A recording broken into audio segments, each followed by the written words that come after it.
spend in a miserable way.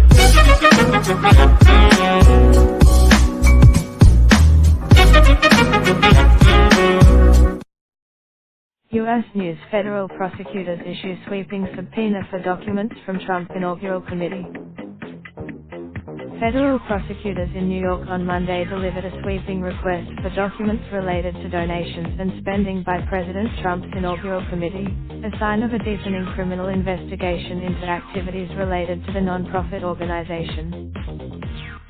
A wide-ranging subpoena served on the inaugural committee Monday seeks an array of documents, including all information related to inaugural donors, vendors, contractors, bank accounts of the inaugural committee and any information related to foreign contributors to the committee, according to a copy reviewed by The Washington Post.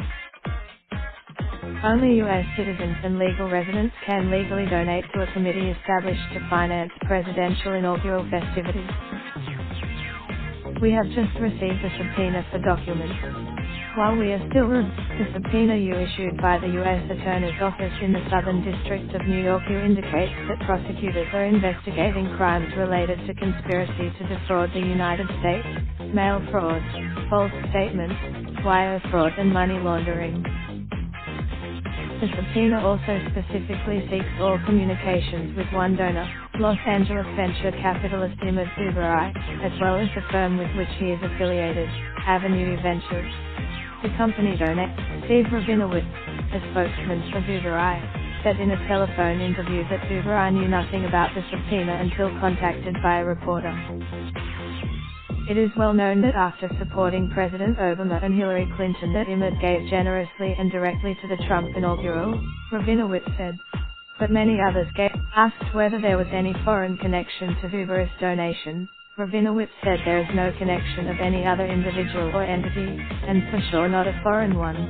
He gave his own money. Trump's inaugural committee raised a record $107 million to fund events and parties surrounding his assumption of office in January 2017, more than twice the amount raised to fund President Barack Obama's 2009 inaugural.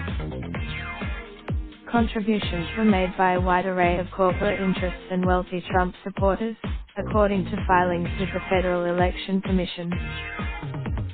The committee was chaired by real estate developer Tom Barrack Jr., a longtime friend of Trump's. Barrack. The request for documents, by ABC News, is a sign of another widening legal headache for Trump, whose business, personal charitable foundation and campaign ab state and federal authorities.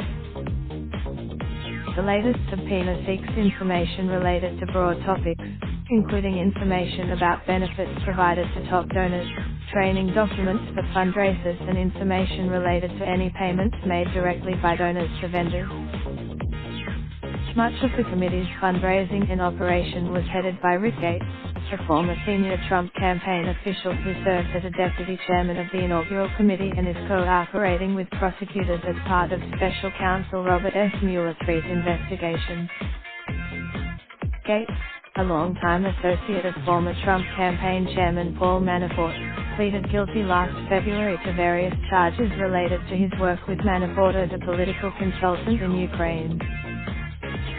At Manafort's trial in Virginia in August, Gates said it was possible that he stole money from the inaugural committee by submitting false expense reports for his work. After Trump's election, Duberai, a longtime Democratic donor, swiftly emerged as a major contributor to the new president and Republicans.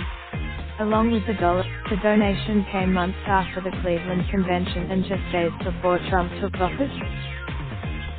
In the first 2 years of the Trump administration, Duberai gave more than $467,000 to the president's re-election committee and the Republican National Committee, records show.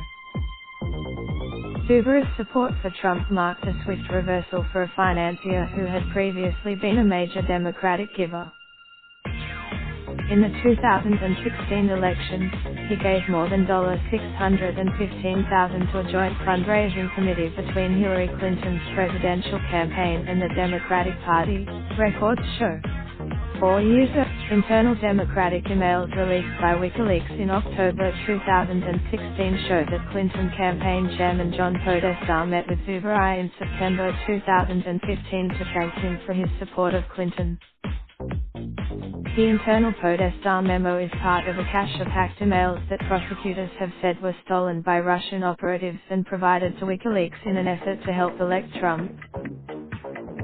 On his Facebook page, Zubarai indicated that he visited Trump Tower in New York in December 2016 as the president-elect prepared to take office, writing that he was with incoming National Security Advisor Michael Flynn.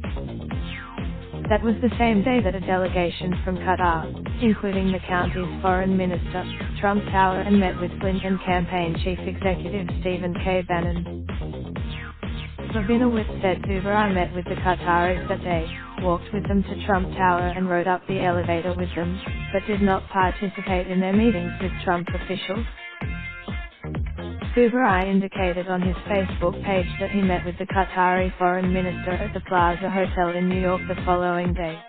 Days later, the inaugural committee has also been scrutinized by the special counsel, whose prosecutors have explored the possibility that foreign money helped fund Trump's inaugural festivities, according to people familiar with the inquiry. It is not clear whether Mueller is still investigating the committee or referred the case to other prosecutors to pursue. One such case has been prosecuted by the U.S. Attorney's Office in Washington, which in August secured a guilty plea from, who admitted to acting as an unregistered federal agent for a Ukrainian political party. As part of the plea, Devlin Barrett and Anu Asbami contributed to this report. Raindrop, drop top, top smoking, no cooking the hot pot. Fucking on your bitch, yeah, that. Looking up, open the park pot.